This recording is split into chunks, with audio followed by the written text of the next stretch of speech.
but I think I'll just go through it very, very quickly. I think people are broadly familiar with the outline. So Pakistan has had 3 military dictatorships in its history. There was Ayub Khan in the 50s and 60s.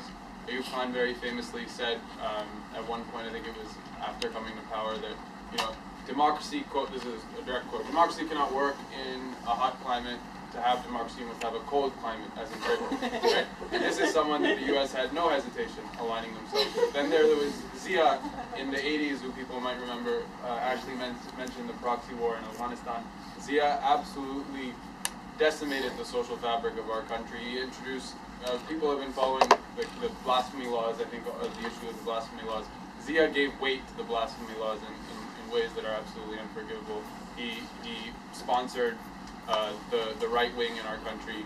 The U.S. had absolutely no hesitation backing Zia either. And then there was Musharraf, the quote-unquote enlightened dictatorship. Musharraf pushed neoliberalism in our country in a way that it hasn't been pushed previously.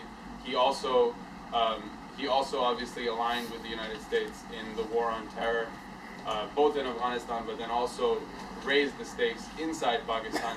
He disappeared thousands of people. Still don't know what happened to most of them, but what we do know is that most of them, under the pretext of disappearing Islamists, he actually ended up disappearing. The majority of the people that were disappeared were secular separatists from the province of Balochistan. So the United States has had no hesitation backing dictatorships in Pakistan. And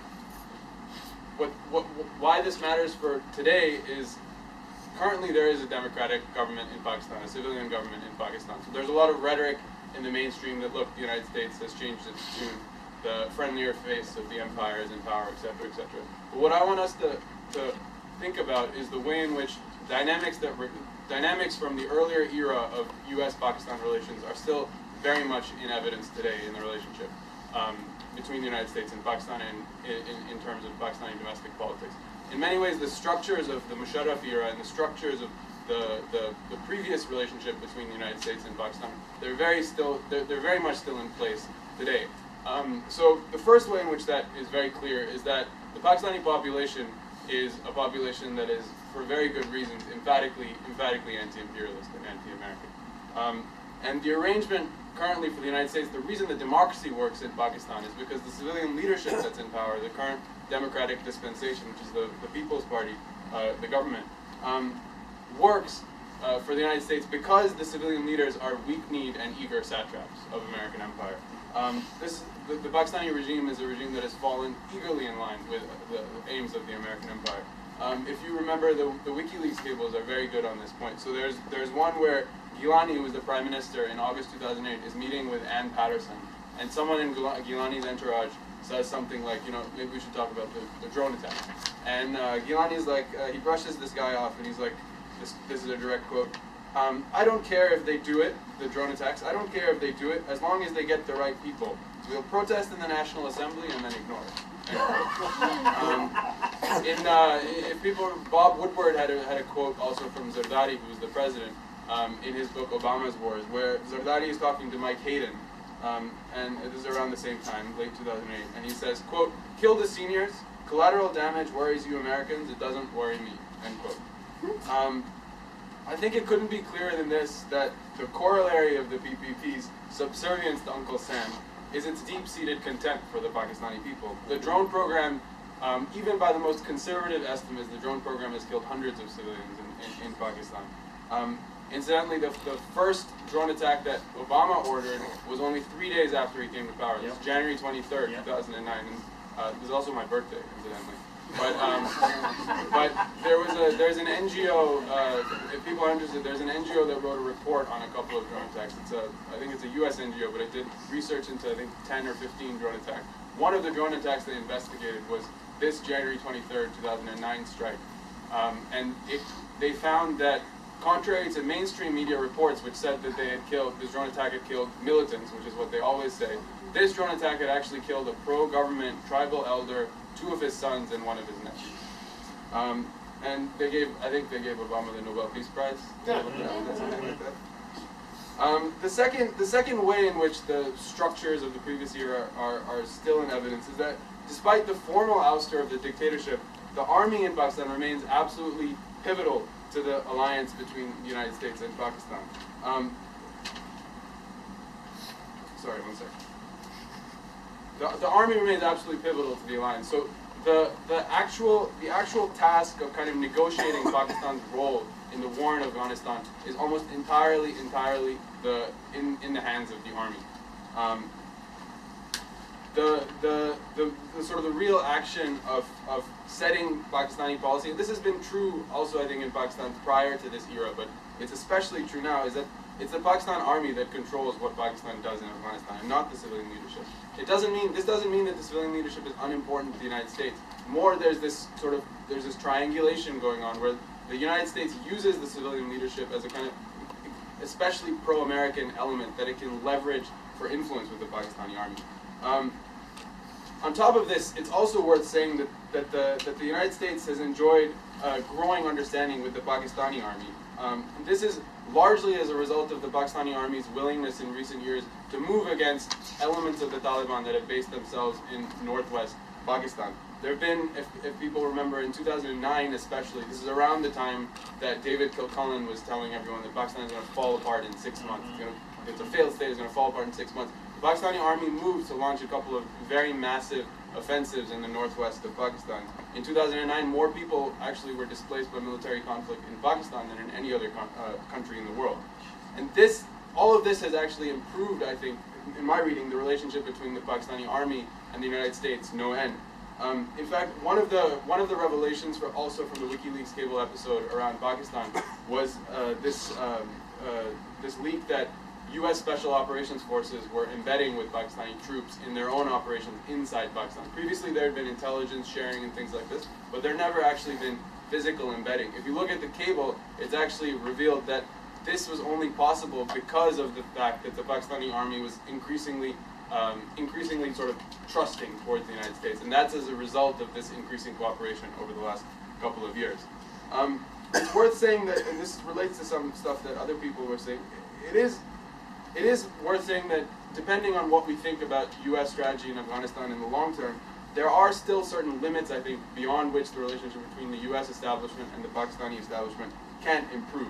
There are still some very well-known, relatively permanent tensions between U.S. and Pakistani planners in Afghanistan. I don't want to go into this too much, but basically it centers on the question of what's called the North Waziristan offensive. For the Americans, as I'm sure you'll know, Pakistan's ambivalence towards certain elements of the Afghan insurgency that have based themselves in North Waziristan is America's favorite excuse for why the occupation is failing. In this December strategy review, if people remember, all of the mainstream media's coverage was dominated by discussion of safe havens in North Waziristan. What is Pakistan doing? So Pakistan duplicity explained the failure of the Afghan occupation. I think that we have to be clear that this assessment is largely inaccurate. As Anand was saying, the insurgency is not puppeteered from Pakistan, but driven principally by the corruption and the criminality of the occupation in Afghanistan. If the safe havens didn't exist, it's pretty clear that the insurgency in Afghanistan still would exist. Harping on the North Waziristan question for the U.S. is basically an excuse for public consumption, and it's also, to some extent, a test of Pakistani loyalty. For the Pakistanis, the U.S. demand for the North Waziristan offensive, so the U.S. keeps saying that you have to move into North Waziristan and take care of the Haqqani network and these other groups that are destabilizing Afghanistan.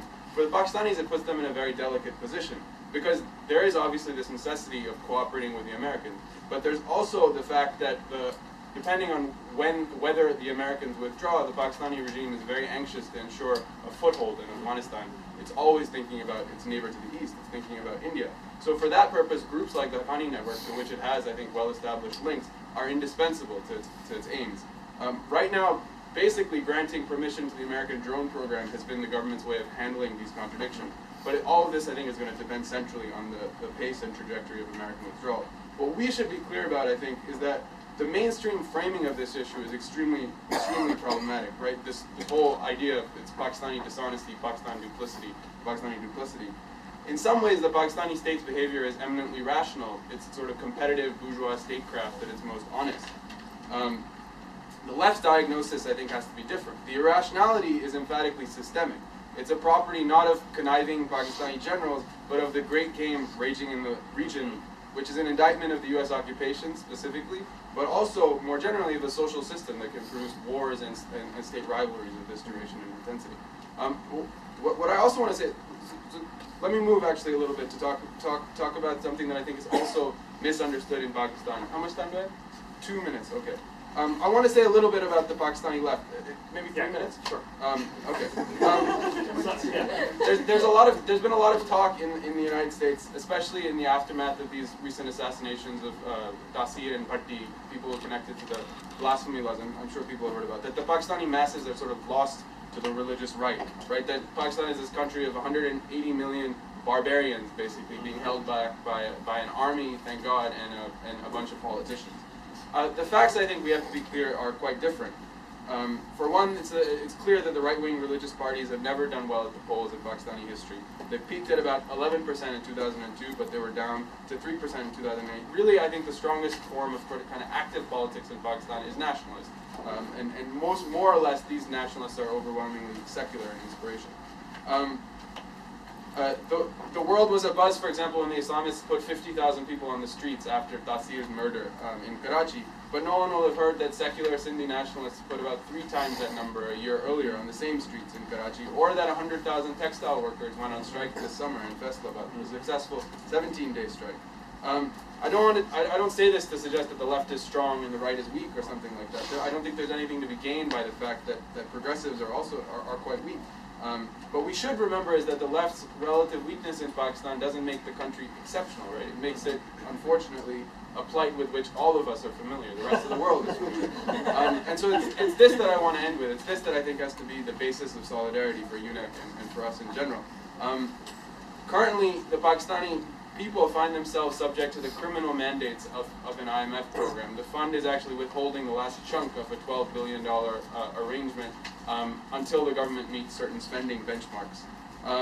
In order to do this, the government has taken absolutely unforgivable measures. Despite the damage wrought by last summer's floods, everyone was saying it's the worst natural disaster in recent memory, the development budget has been slashed by anywhere from 50 to 80%, depending on how you count it. What's no less shocking is that every single last one of the flood-related reconstruction projects has been canceled for lack of funds.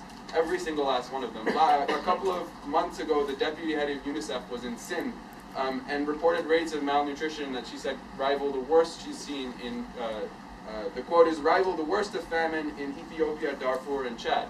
And for the anti-war movement here, one thing we can note is that the United States has, despite lots of fanfare about U.S. soldiers saving people's lives and things like this in the aftermath of the floods, the U.S. has only contributed $400 million to flood relief. And that is 1/5 of what it spends weekly in Afghanistan, in its war in Afghanistan. Amidst the fiscal emergency, and this is a sign that we all suffer from the same issues, amidst the government's fiscal emergency in Pakistan, the military budget has actually been increased by 25%. So they slashed the development budget, canceled all the flood-related projects, increased the military budget by 25%. This wasn't even announced publicly, but it was revealed to the Pakistani people when they read a memo on the IMF's website. I think it's basically, so what I want to end by saying is that I think it's difficult to imagine that there's ever going to be a better time than now, especially with all the connections that were made between Egypt and Wisconsin and all of this, to stress the fact that people across the world find themselves in a shared plight, in a shared predicament, a common struggle locked against kind of the irrationality of their ruling classes, in a common struggle to forge something resembling a habitable world.